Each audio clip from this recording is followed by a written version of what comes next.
Or sitting. Yes.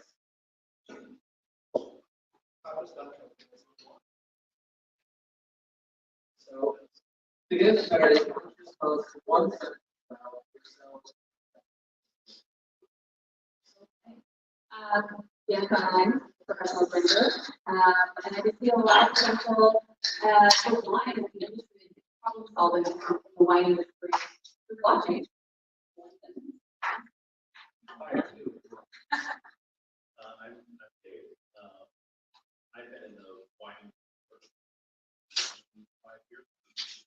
And got into blockchain because one of my winemaker buddies sent me a proposal for someone who wanted to do a blockchain project.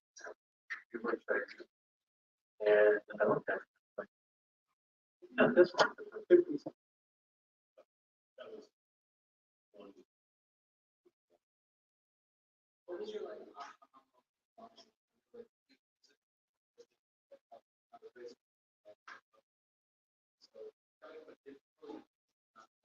what about the blockchain?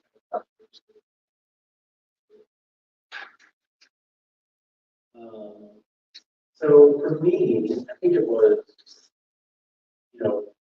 kind of thinking about what decentralization, right? Like it was, wasn't so rough. The one industry is incredibly, it's actually one of the most decentralized states.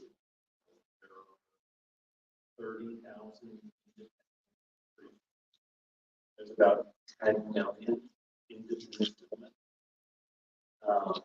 And that's so it's one of the reasons that about every other big, there's been two big trends. One of them is consolidation, and the second is digital transformation, right? Like most big businesses have data, have intelligence, business intelligence, data. They're making decisions. The wine industry doesn't. And the reason it doesn't is what I thought was maybe blockchain is a solution to digital.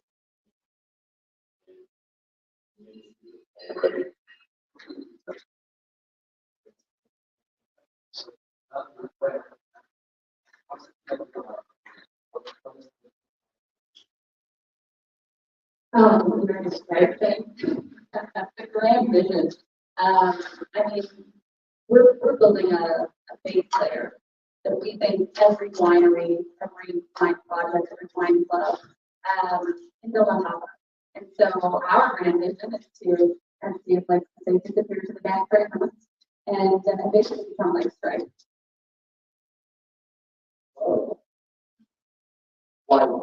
Why did you choose?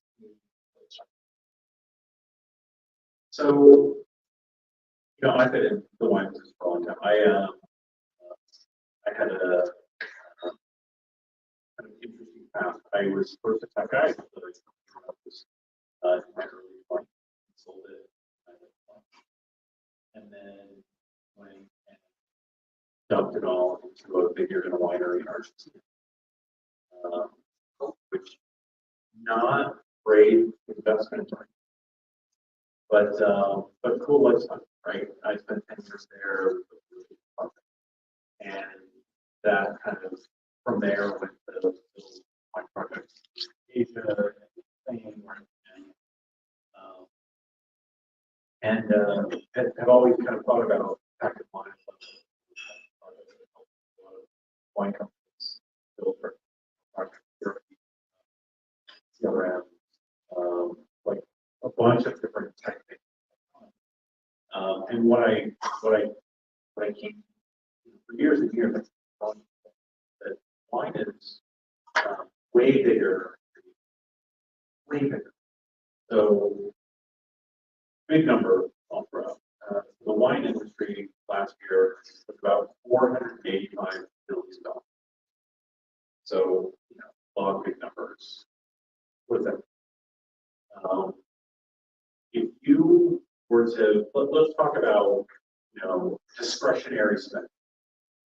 So So if you take the entire film industry, global film industry, and the entire global television industry, and the global recording industry, the global publishing, the global video game industry, all of these discretionary spending, add them all together, they're still smaller than the one. People spend more money on wine than all of those other discretionary. So really, really big. In fact, it's about the same size as the global airline. So huge, right? But it's like, like I said, 30,000.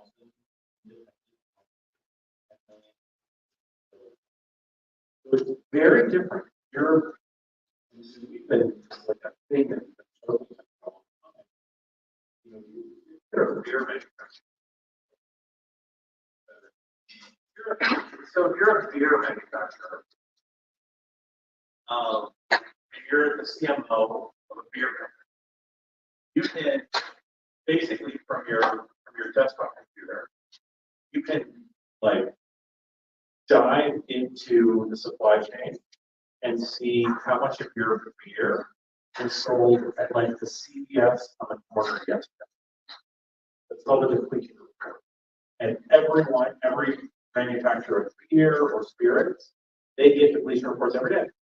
And they'll be able to tell you, like, on a quarter by quarter basis, this is how much of my beer was sold today. It's because first they got rolled up, right? So there aren't very many small beer companies, or there aren't very many small beer companies that sell international.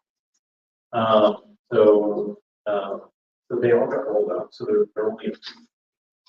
And because of that, they were able to do. So I'm going to jump in and explain how wine works and why that's what comparison is. So my background is very much on the wine side. I got into blockchain and crypto 3 years ago. But the way the wine industry works and why it's so important is basically you have a producer that loses complete visibility about where their product goes at the first point of sale, right? So when it talks about beer, so different, and it's like the only industry in the world that we can think of is as atomized and opaque.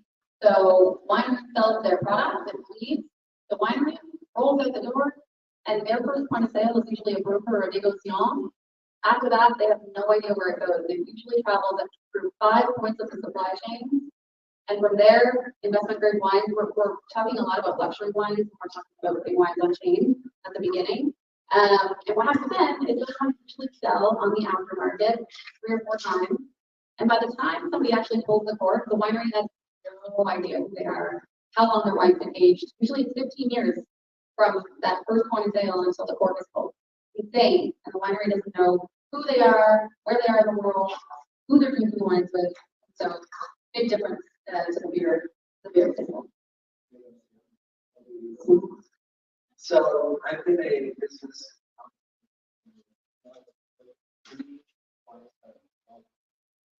So I would love to hear I'd love to hear from you why blockchain.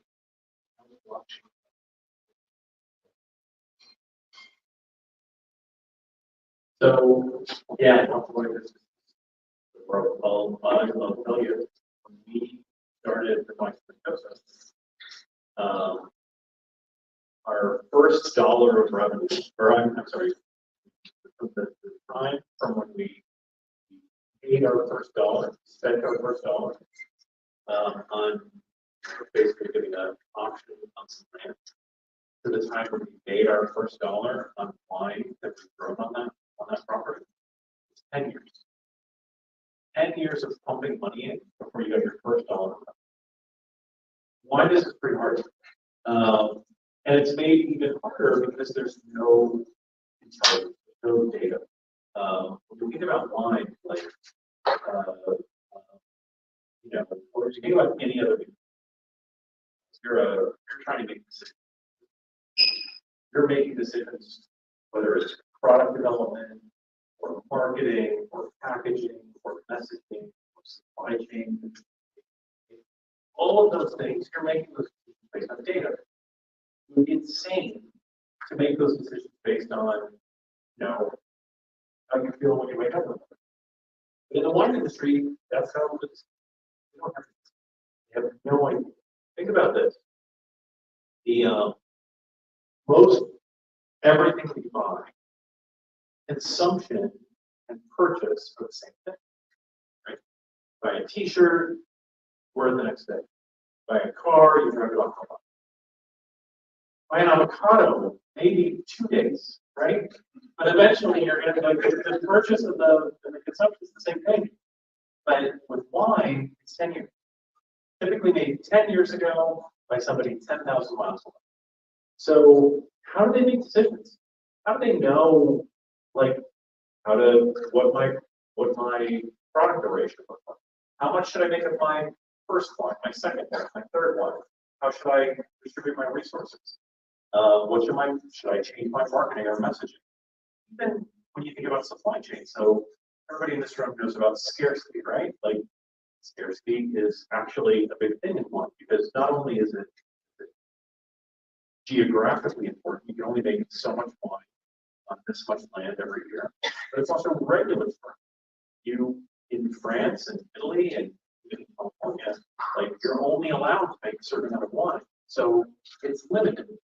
With beer, if you send too much wine to someplace or too much beer to one place in your supply chain, just make more, right? It gets abandoned time to make more.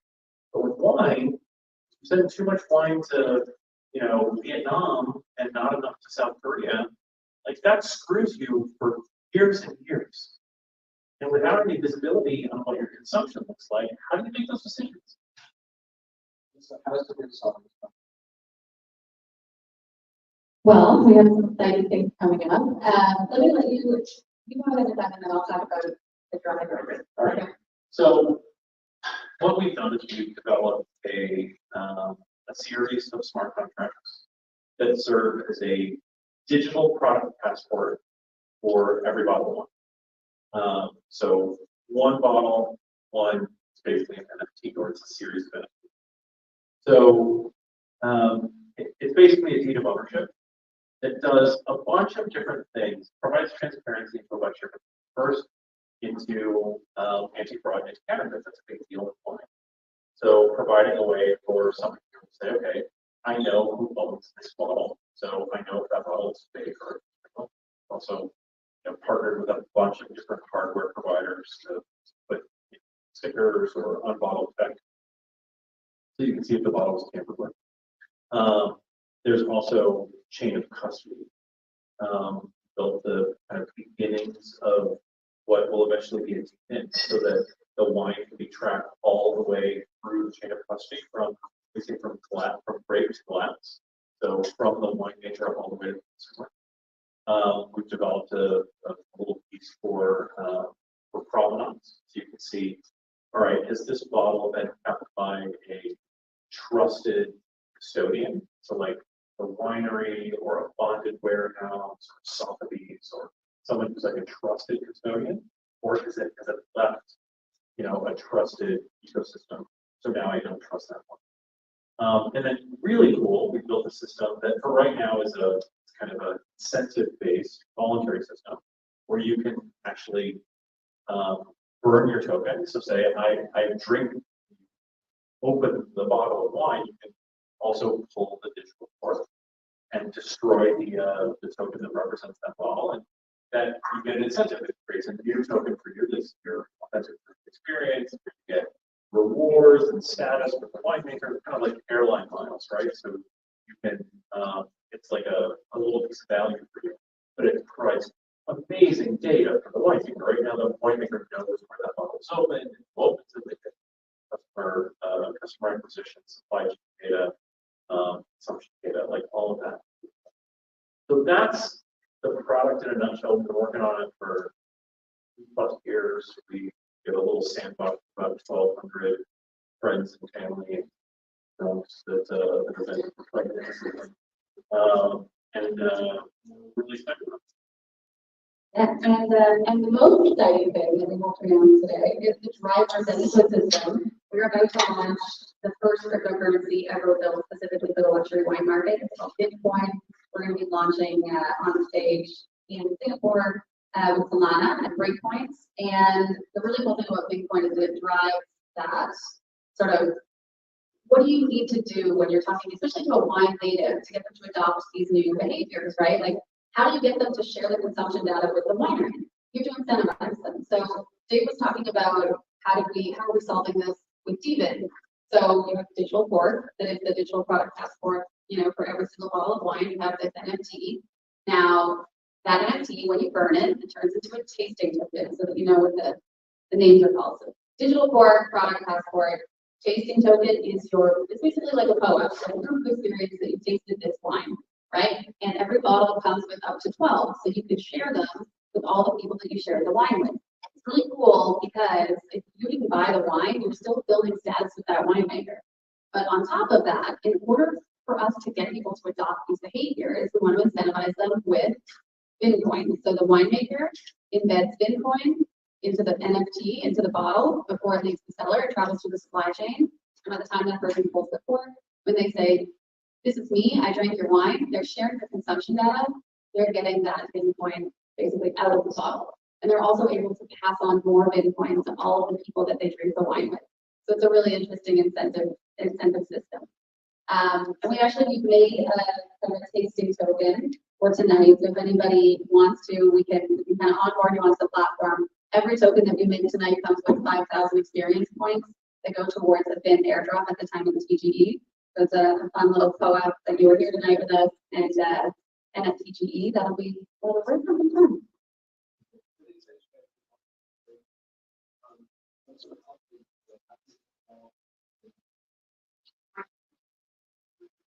On July 24th, we're going to launch a Drink to Earn campaign.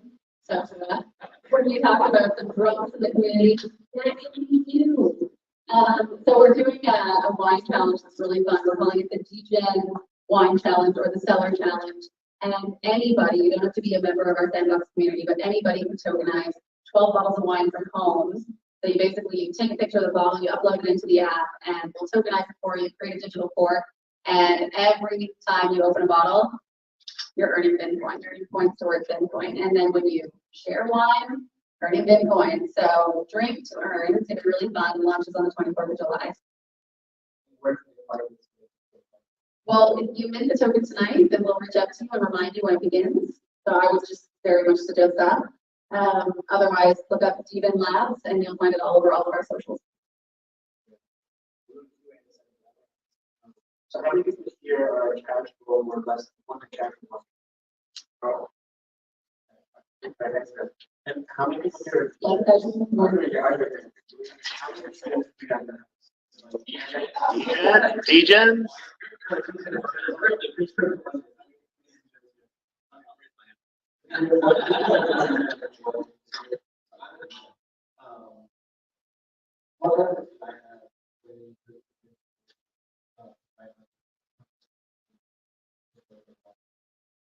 So, look, we think that Bitcoin has what we call three demand cycles. The first one is really about loyalty. It's winemakers paying wine drinkers for data. So the winemaker says, I want to know where that bottle was opened, who opened it, who's drinking it, and I'm willing to pay Bitcoin. So that's going to create demand, right? The winemakers buy the Bitcoin, they give it to the drinkers when they open the bottle, and then the wine lovers can then take that Bitcoin and go back and buy more wine or pay for experience. That's the first demand cycle. The second one we call DVin, or really paying for a DVin. So when you think about wine, expensive wine that's like, $100 bottles, $200 bottles, it's really important that that wine is stored and transported correctly, the right temperature. Right now, there's no way, really, like you kind of have to trust that all of these little independent players are doing it right. So one of the things that we're doing in order to create demand for Bitcoin and also provide a real service is to create a DVin network where every bottle has a RFID sticker, maybe, or maybe it's some other technology. And then every time that bottle makes its way through the supply chain, in a decentralized RFID interrogator can see that bottle and then post the location, temperature, and humidity of that bottle on chain. So by the time that the wine makes its way through the supply chain, then you can look at it and say, all right, I can see exactly where that bottle has been, what the temperature and humidity was, so I know that the bottle was stored. Well, that's really interesting on one bottle, but we've already talked about the scientific industry. 2 billion bottles a year. And each of those stops has 5 or 6 different stops along the way. So if you really want to be able to track that wine through a supply chain, like there's real value in it for the restaurants and wine shops where if that bottle wasn't served correctly, they've got to end up being billed, right? 1 out of 10 bottles ends up getting sent back at a restaurant, or getting brought back to a wine shop. Like it's a real cost. So if they can see that chain of custody, really helpful. And the third step is what we call DeFi. And that's really, I think, the most. So DeFi, the one industry is at 30,000 independent producers, annually $100 billion. So the average transaction is in a normal industry. The average cross-border transaction is one Fortune 500 company buying $5 million of parts from another 5 Fortune 500. But in the wine industry, the average international transaction is a small winery in France sending 5 cases to a tiny importer in Norway, right? So that's not a $5 million transaction, $4,000 transaction, $2,000. But in that case, you've got your small importer. Well, first and foremost, 2 little players, you've got counterparty risk. Are you going to send me one? Are you going to send me one? Textbook scenario for a smart contract. But then you've also got that your importer in Norway, tiny little company, has certainly not negotiated the best international wire fees with their bank. So they're paying the worst international wire. You've got the winemaker on the other side, because they're a little company, they probably haven't negotiated the best FX rates with their bank. They probably have 2, 3, 4 day cross-border kind of settlement delay. So when you think about just that one little transaction, tons of bank fees, tons of risk. Now take that one little transaction and multiply it 10 million times, 20 million times around the world every year. It's the exact perfect supply chain. It's the perfect ecosystem. You take a traditional supply chain and move it fun. And that's really the long-term value for it. So when I say why is Bitcoin a good buy right now? Because we can save $12 billion a year and $100 billion. Not financial advice. And where I just had a conversation with So I think we have a time for about 2 questions. So.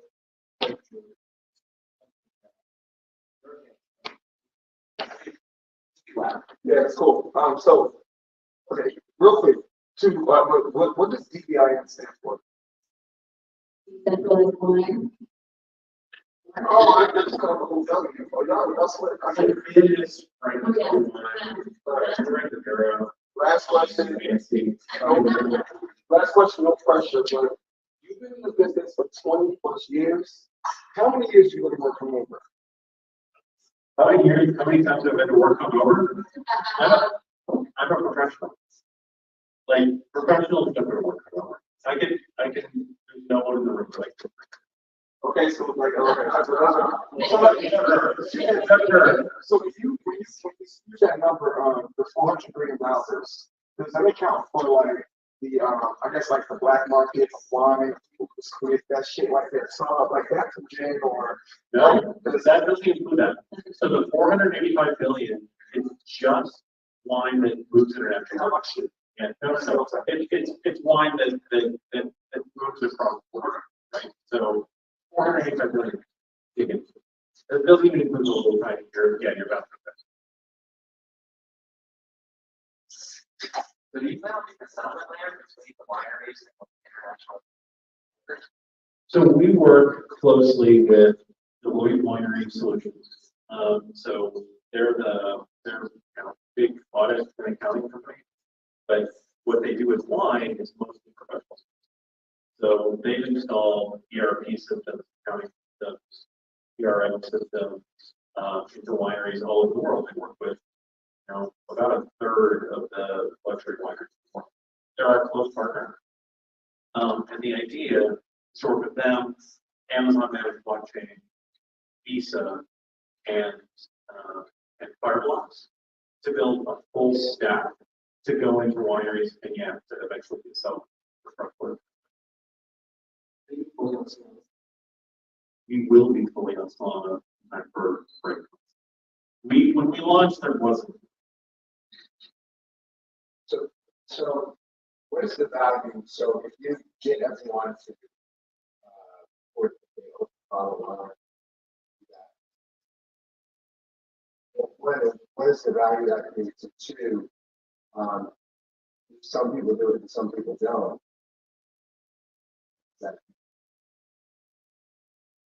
So the value is huge for winemakers, right? Because if you just do that little thing, I would follow.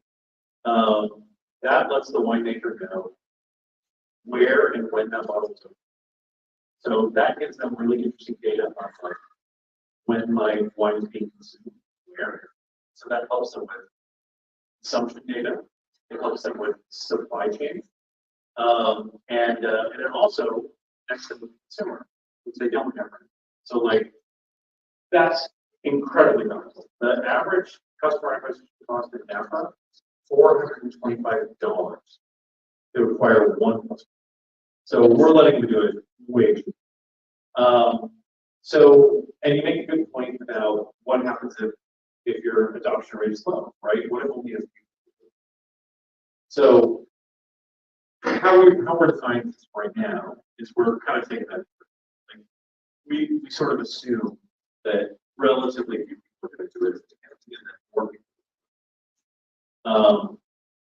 The data that gives the winemakers in the beginning, they're able to extrapolate that out, right? They'll be able to look at that. Obviously, the customer acquisition data is just one-on-one business. The consumption data and the supply chain data, they're going to have to extrapolate that out. So they'll learn. So I guess sample size.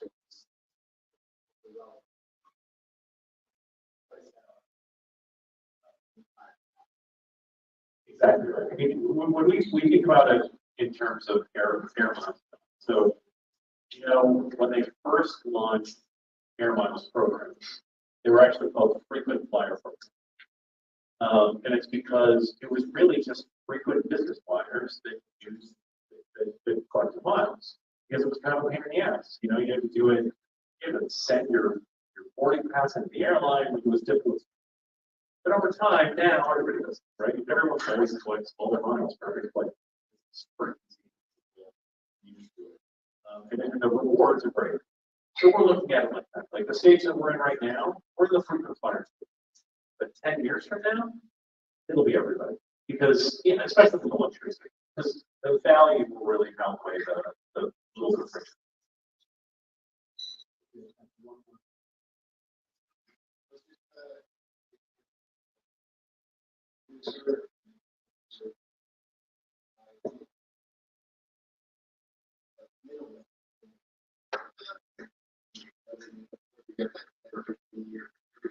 So like sit there and think about like target obviously the future like we're probably focused on.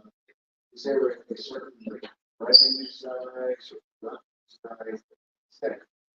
That's question number one. Second is the more with kind of like the reward rewards.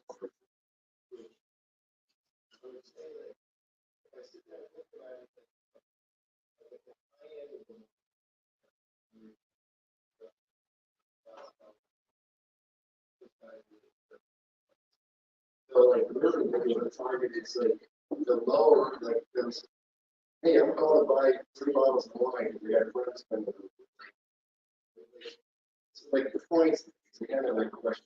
So I know that's 2 questions. One for you. One for you. What was my name? One more time?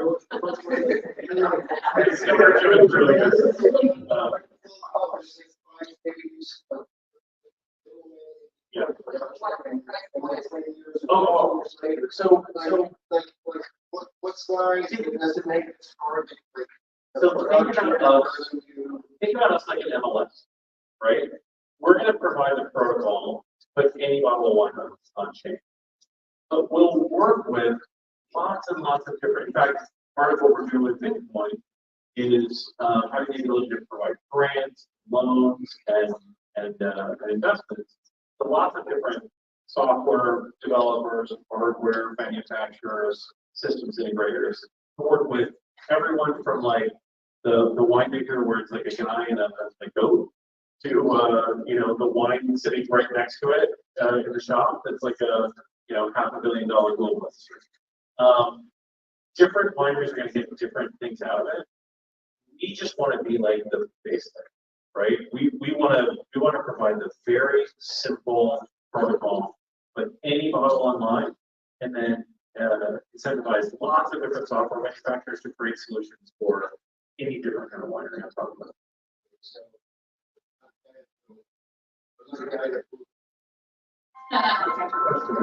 Okay, so just about the point that talking about the guys who are buying the big bottles of wine, how they buy down on their point. Well, it's not necessarily just about the point, it's about the status, because no kidding, it doesn't matter. Like if you've got stupid money, you could probably, get your foot in the door somewhere through somebody else, but in investment grade luxury wines, impossible to get access. You've got to be on an allocation list for like 15 years, just waiting for a spot, right? Like these are allocations that have been going for generations. After 10 years, you have to start. It's an additional 5. Like if you wanted to go right now and buy Spring Eagle in California, you wouldn't be able to, could not do it. You'd have to sign up by email and I mean, yeah. The wineries. The wineries, 80 guys. Like the wineries want consumers. So like that, and like even if you buy the wine, what you really want is to be like invited to the winery for a harvest experience, or like invited to a winemaker dinner, or you get to come and like do a barrel tasting at the winery. That's steps. And I don't care how much money you have. So if you can prove when you've got like 15 days, they're been from Spring Eagle, and you can walk into the winery and be like, hey, this is my authentic, verified proof that I had this many of your wines this year. Like, that's your status directly with the winemaker. That's what counts, So right? basically, we take your phone numbers. Let's talk about status. We have a celebrity here in the room, Player One Taco, and we're running short on time, so I want to give Player One the last question. Are you okay with that? 5 minutes? Great. I have Player One Taco. We didn't divide. We did.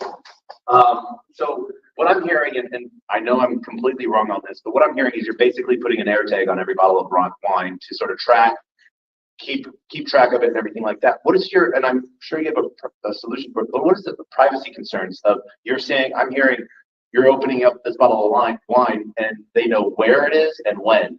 What is that privacy side of it? Because DVin is a huge infrastructure project, and Solana is a great partner for that. Helium's made some really good improvements on that, and I'm sure you have, but could you address that too? Sure. So we're actually building into the protocol that location isn't done like to the 30 meters, done citywide. Like the winemaker doesn't really care if you're opening it at Republic or you're opening it somewhere in Manhattan. Like that, we're building it as a protocol. And with regards to like personal data, like personal contact information. That's always locked in. We're in Europe, so like, we have a choice. Everything is pretty strictly controlled. But really good points. So you were thinking about right? Yeah, nobody's come to me for a big token, right? We